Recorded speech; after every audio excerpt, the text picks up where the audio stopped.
இந்த கடக ராசி அப்படின்னு சொன்னாவே அந்த அஷ்டம சனியில் ஒரு கடன், ஒரு நோய், இல்லை பிரிவினை, இல்லை ஒரு பெரிய அவமானம், இல்லை ஒரு ஏமாற்றம், இந்த 5 இல்லாத கடகராசி என்பவர்கள் யாருமே கிடையாது. இந்த 8ஆம் இடத்துல ராகு வரும்போதுன்னு கேட்டிங்கன்னா திடீர் அதிர்ஷ்டங்கள், திடீர் யோகங்கள் வரும். ஆனால் அந்த திடீர் அதிர்ஷ்டம், திடீர் யோகத்தையே நம்பி வாழ்க்கையை வாழாதீங்க. அவன் முக்கியம் தான். சார் அதெல்லாம் தெரிஞ்சு போச்சு சார், எனக்குலாம் அதிர்ஷ்டம் கிடையாதுன்னு. அஷ்டம சனியில் நாங்கள் பட்டப்பாடு எனக்கு தான் தெரியும். தேவையில்லாத திருப்பி கடன் வாங்கக்கூடாது. ஏன்னா 2.5 வருஷம் நஷ்டம் சார், அதை எப்படியா சரி கட்டணும், அந்த வேலையை மட்டும் செய்யக்கூடாது. இந்த ராகு என்ன பண்ணுவார்னா ஒரு பெரிய அதிர்ஷ்டத்தை கொடுத்து திருப்பியும் அந்த அதிர்ஷ்டத்தை திருப்பி வாங்கிக்குவார். அதுதான் ராகு பகவானுடைய வேலையை. ஏன்னா அந்த கேது பகவான் என்ன பண்ணுவார்னா கெடுத்து தான் கொடுப்பார். அப்போ கெடுத்து கொடுக்கறதுனா என்ன அப்படின்னா, முதல்ல கம்பி சம்பளத்தை உள்ளே வந்துட்டு அதுக்கப்புறம் உங்களுடைய பெர்ஃபார்மன்ஸை பார்த்து அவங்களே இன்க்ரிமெண்ட் கொடுப்பாங்க, ஒரு பொசிஷன் கொடுப்பாங்க. அந்த வேலையை இந்த கேது பகவான் செய்வார். அதனால் கிடைச்ச வேலையை வாங்கிக்கிறது நல்லது, கிடைத்த பதவிகளை வாங்கி கொள்வது சிறப்பு. அதனால் ஒரு ஏற்றம் இருக்குமா அப்படின்னா கண்டிப்பாக நடக்கும்.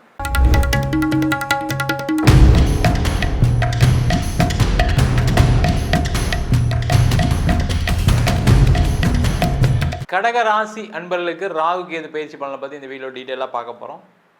கடக ராசி அன்பர்கள் அப்படின்னு சொன்னாவே வரக்கூடிய நட்சத்திரங்கள் புனர்பூசம், பூசம், ஆயில்ய நட்சத்திர அன்பர்கள். இந்த கடக ராசி அன்பர்களுக்கு வருகின்ற மே மாதம் 18ஆம் தேதி திருக்கணித பஞ்சாங்கப்படி உங்கள் ராசிக்கு 2ஆம் இடத்தில் கேதுவும் 8ஆம் இடத்தில் ராகுவும் பயிற்சியாக போகிறார். இதில் பார்த்தீங்கன்னா நிறைய பாசிட்டிவ்ஸ் இருக்குது, சில நெகட்டிவ்ஸ் இருக்குது. என்னென்னது டீட்டெயிலாக பார்ப்போம். இந்த கடக ராசி அப்படின்னு சொன்னாவே அந்த அஷ்டம சனியில் ஒரு கடன், ஒரு நோய், இல்லை பிரிவினை, இல்லை ஒரு பெரிய அவமானம், இல்லை ஒரு ஏமாற்றம், இந்த 5 இல்லாத கடகராசி என்பவர்கள் யாருமே கிடையாது. இது இருக்குது அப்படின்னா நீங்கள் எல்லாம் மெசேஜ் பண்ணலாம், கமெண்ட் பண்ணுங்கள். இல்லைனாலும் கமெண்ட் பண்ணுங்கள், தப்பு ஒன்றும் கிடையாது. ஏன்னா அந்த அளவுக்கு பாதிப்பு கடந்த 2.5 வருஷத்தில் நிறைய பேருக்கு நடந்திருக்கு. நிறைய ஜாதகங்கள் பார்த்துருக்கோம். அதனால் பார்த்தீங்கன்னா நிறைய பேர் வருத்தத்தில் இருக்கீங்க.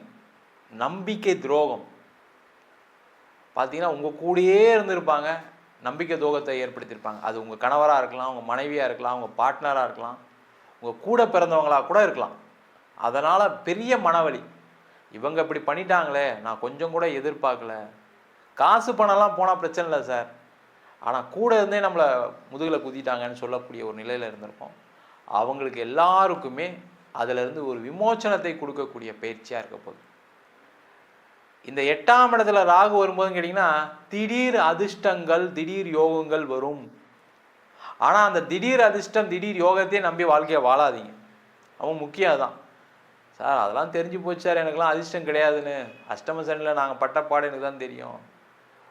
ஒழுங்காக வேலை செஞ்சதுக்கே சம்பளம் கொடுக்கல சார், ஒழுங்காக வேலை செஞ்சதுக்கே எனக்கு ப்ரொமோஷன் வரல சார், பிஸ்னஸ் விழுந்து விழுந்து பண்ணேன், பணம்லாம் அவுட்ஸ்டாண்டிங் வெளியில் இருக்குது, நிறைய பேர் பணம் கொடுக்காம ஓடி போயிட்டான், நான் கடன் கொடுத்துட்ருக்கேன், இப்போ எல்லாருக்கும் வட்டி கொடுத்துட்ருக்கேன், நான் நேர்மையாக இருக்கும்னு நினைக்கிறேன், ஆனால் நான் கொடுத்தவங்களாம் யாருமே ஒரு வார்த்தை கூட ஃபோன் பண்ணி நாளைக்கு தரேன் நாளைக்கு தரேன்னு சொல்ல மாட்டேன். நான் தான் ஃபாலோ பண்ணிக்கிட்டே இருக்கேன், எல்லாம் ஃபோன் எடுக்க மாட்டேறாங்க, நான் ஃபோன் எடுத்து பதில் சொல்லிக்கிட்டு இருக்கேன்னு சொல்லக்கூடிய நிலையில் இருக்கக்கூடியவர்களுக்கு அந்த வரவேண்டிய பணம் எல்லாமே கண்டிப்பாக வரும்.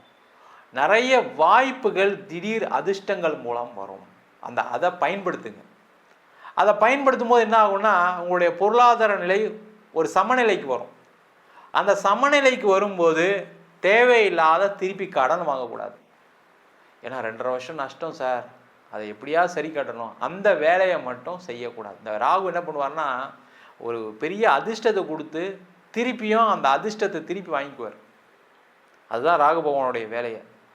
நீங்கள் கரெக்டாக பயன்படுத்திட்டீங்க அப்படின்னா அந்த பிரச்சனை வராது. இல்லை நல்ல வந்துட்டு இருக்கு, திருப்பி நிறைய வரும், எப்படியாவது நம்ம கடனை அடைச்சிடணும், எப்படியாவது நம்ம லாபத்தை சம்பாதிச்சுன்னு நினைக்கிறது இயல்பு. ஆனால் அது ராகு பெயர்ச்சி 8ஆம் இடத்துல செய்யாது. உங்களுடைய இப்போ இம்மீடியட்டாக இருக்கக்கூடிய கஷ்டம் என்ன? கடன் பிரச்சனையாக கடன் தீருங்க, சொத்து ஏதாவது கடன் வாங்கிக்கலாம் கடனை கட்டுங்க, ஹவுசிங் லோன் பெண்டிங் இருக்கா கட்டுங்க.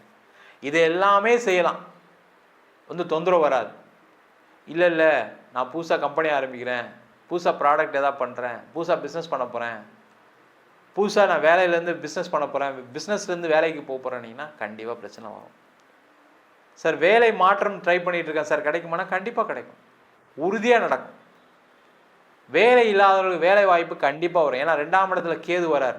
என்னன்னா நீங்கள் எதிர்பார்த்த சம்பளம் கிடைக்காது. அங்கே தானே சார் பிரச்சனையே. நான் எதிர்பார்த்த சம்பளம் கிடைக்கலாம், நான் எப்படி சார் லோன்லாம் கட்டுறது? அதெல்லாம் அங்கே இருக்குது, இல்லைன்னு சொல்ல. ஆனால் நீங்கள் முதல்ல போய் ஒரு வேலை மாற்றம் பண்ணுங்கள், இருக்கிற வேலையை வாங்கிக்கங்க. ஏன்னா அந்த கேது பகவான் என்ன பண்ணுவார்னா கெடுத்து தான் கொடுப்பார். அப்போ கெடுத்து கொடுக்கறதுனா என்ன அப்படின்னா, முதல்ல கம்பி சம்பளத்தை உள்ளே வந்துட்டு அதுக்கப்புறம் உங்களுடைய பெர்ஃபார்மன்ஸை பார்த்து அவங்களே இன்க்ரிமெண்ட் கொடுப்பாங்க, ஒரு பொசிஷன் கொடுப்பாங்க. அந்த வேலையை இந்த கேது பகவான் செய்வார். அதனால் கிடைச்ச வேலையை வாங்கிக்கிறது நல்லது, கிடைத்த பதவிகளை வாங்கி கொள்வது சிறப்பு. அதனால் ஒரு ஏற்றம் இருக்குமா அப்படின்னா கண்டிப்பாக நடக்கும். அதே போல் இந்த கடக ராசி என்பவர்களுக்கு குடும்பஸ்தானத்தில் கேது. இந்த குடும்பஸ்தானத்தில் கேது வரும்போது என்ன ஆகும்னா குடும்பத்தில் சண்டை வரும். நீங்கள் வாயை வச்சு சும்மா இருக்க மாட்டீங்க, ஏற்கனவே பயங்கர டென்ஷனில் இருக்கீங்க. ஒன்றும் நோயினால டென்ஷனில் இருப்பீங்க, இல்லை கடன் பிரச்சனைனால டென்ஷனில் இருப்பீங்க. வீட்டில் இருக்கவங்ககிட்டலாம் சண்டை போடுவீங்க, ஏதாவது ஒன்று அவங்கள குறை சொல்லிக்கிட்டே இருப்பீங்க, இல்லை ஏதாவது ஒரு சண்டை வரும். அந்த மாதிரி வந்தால் குடும்பத்தில் பிரச்சனைகள் வரும். உங்கள்கிட்ட யாரும் பேசாமல் போயிடுவாங்க, ஜாக்கிரதையாக இருங்க. சண்டை போட்டுருவாங்க அவங்களுமே. மனைவியாக இருந்தாலும் சரி, கணவனாக இருந்தாலும் சரி, இத்தனை நாள் தாங்கிக்கிட்டு இருந்தவங்களாம் என்ன நினைப்பாங்கன்னா, ஏதோ அவர் உடம்பு சரியில்லை, அவர் ஏதோ பேசுகிறாரு. ஆனால் இந்த ராகு கேது பேச்சுக்கு அப்புறம் நீங்கள் பேசுனீங்கன்னா அவங்க தேர்ந்து திட்டிடுவாங்க, போயா வேலையை பாரியா அப்படின்ட்டுவாங்க. அந்த மாதிரி இருக்குது. அதனால் கொஞ்சம் கேர்ஃபுல்லாக இருங்க. உறவுகளுக்குள்ளே சுமூகமான சூழ்நிலை ஏற்படுவதற்கான விஷயங்களை நீங்கள் செய்யணும், அதுவும் நடக்காது, அதை மட்டும் பார்த்துக்குங்க. அதே போல் இந்த கடக ராசி என்பவர்களுக்கு 8ஆம் இடத்தில் ராகு பகவான் இருப்பது வெளிநாடு சம்பந்தமான விஷயங்களுக்கு அனுகூலமான சூழ்நிலை இருக்குது. சம்பாதிக்கன்னு நினைக்கிறீங்க, உங்களுக்கு எலிஜிபிலிட்டி இருக்குது, உங்களுக்கு எக்ஸ்பீரியன்ஸ் இருக்குது, உங்களுடைய ப்ரொஃபைலுக்கு வெளிநாட்டில் வேலை கிடைக்குன்னு நினச்சா தயவுசெய்து ட்ரை பண்ணுங்கள். அம்மாவுக்கு பார்க்காதீங்க, அப்பாவுக்காக பார்க்காதீங்க, கூட பிறந்தவங்களுக்காக பார்க்காதீங்க. உங்கள் வேலையை நீங்கள் பாருங்கள், அவங்களாம் சந்தோஷமாக இருப்பாங்க. நீங்கள் வேலை இல்லாமல் தான் அம்மா கஷ்டப்படுவாங்க, நீங்கள் வேலை இல்லாமல் இருந்தால் தான் அப்பா கஷ்டப்படுவார். அந்த வேலை வாய்ப்பை எடுத்துக்கிட்டு நீங்கள் ஒரு வெளிநாடு பயணம் பண்ணிங்கன்னா நிறைய சம்பாதிப்பீங்க, அவங்களும் சந்தோஷமாக இருப்பாங்க, அவங்கள கூப்பிட்டு வச்சுக்கலாம், அவங்களுக்கு தேவையான விஷயங்களை செய்ய முடியும், அதற்கான சூழ்நிலைகள் வரும், நல்லாவே இருப்பீங்க. சார் வெளிநாட்டில் இருக்கேன் சார், வெளிநாட்டிலே நிறைய பிரச்சனை போயிட்டுருக்கு சார், எனக்கு நிம்மதியாக இல்லை சார் நான் அப்படின்னு நினைக்கக்கூடியவர்களுக்கு அந்த நிம்மதியை கொடுக்கக்கூடிய பயிற்சியாக அந்த ராகு இருக்கும். அது என்ன பிரச்சனையாக இருக்கலாம், குடும்பத்தில் சண்டை, கணவன் மனைவிக்குள்ளே பிரிஞ்சே வாழக்கூடிய ஒரு சூழ்நிலாம் சில பேருக்குலாம் வெளிநாட்டிலாம் இருந்திருக்கு. அஷ்டம சனியில் கருத்து வேறுபாடுனால ஏதாவது பிரிஞ்சிருப்பீங்க, ஏதாவது ஒரு வார்த்தை நீங்கள் பேசியிருப்பீங்க, அதெல்லாம் பெரிய சண்டை வந்திருக்கும். இப்போ சேர முடியாமல் உட்காந்துட்டீங்க, ஒரே வீட்டிலேருந்து 2 ரூமில் உட்காந்து ஆப்ரேட் பண்ணிக்கிட்டு இருக்கீங்க, அதெல்லாம் பெரிய கஷ்டம். குழந்தைங்களால் பிரச்சனை வந்திருக்கும். அதெல்லாம் தீரக்கூடிய ஒரு அற்புதமான அமைப்பை ராகு கேது கண்டிப்பாக கொடுக்கும். ஒரு முடிவுக்கு வரும், அதில் எந்த டவுட்டும் கிடையாது. திருமணம் சார்ந்த விஷயங்களை மட்டும் கொஞ்சம் கேர்ஃபுல்லாக இருக்கும். திருமணம் நடக்கும், ஏன்னா 2ஆம் இடத்துல கேது வரும்போது, குடும்பஸ்தானத்தில் கேது வரும்போது திருமணம் நடக்கும். ஆனால் வரன் பார்க்கும்போது இந்த தோஷங்கள்லாம் கொஞ்சம் பார்த்துட்டு பண்ணுங்க. தேவையில்லாமல் வரன் வருது, 30 வயசு ஆச்சு, இதெல்லாம் ஒன்றும் பார்க்க வேணாம்னு சொல்லிட்டாங்க ஜோசியர்னு சொல்லி கல்யாணம் பண்ணிடாதீங்க. கொஞ்சம் கேர்ஃபுல்லாக பார்த்துட்டு பண்ணுறது நல்லது. ரொம்ப எக்ஸ்பெக்டேஷனோட கல்யாணம் பண்ணாதீங்க. அதே போல் இந்த ராகு 8ஆம் இடத்துல இருக்கும்போது பார்த்தீங்கன்னா எக்ஸ்பெக்டேஷன் அதிகமாக கொடுத்து அதில் ஒரு பிரச்சனையும் கொடுக்கும், ஜாக்கிரதையாக இருங்க. பிரிந்தவர்கள் கண்டிப்பாக உங்களுக்கு டைவர்ஸ் வேணும்னு நினச்சிங்கன்னா அது கிடச்சிரும். அதே போல் அடுத்த திருமணம் நடைபெறுவதற்கான வாய்ப்புகளையும் இந்த ராகு கேது பேச்சு பலன்கள் கண்டிப்பாக கொடுக்க போகுது.